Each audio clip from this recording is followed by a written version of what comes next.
Boštjan Drinovec, ki tokrat razstavlja v prostorih Savinovega likovnega salona, sicer domuje v ateljeju, garažnem ateljeju na Metelkovi mesto in tam že več kot 2 desetletji ustvarja kipe, katerih lahko rečemo, da se umeščajo na presečišče kiparstva.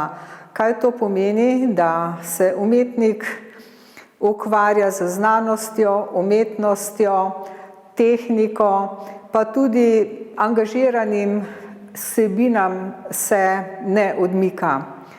Boštjan Drinovec pravzaprav na tej razstavi predstavlja neko prostorsko tihožitje, predstavlja umetni raj, po katerem hlepijo ljudje v svojih bivalnih prostorih, odmaknjeni od narave, a hkrati vanje želijo umeščati samo naravo, organske prvine, tako kot jih umešča Boštjan Drinovec v teh svojih tihožitjih.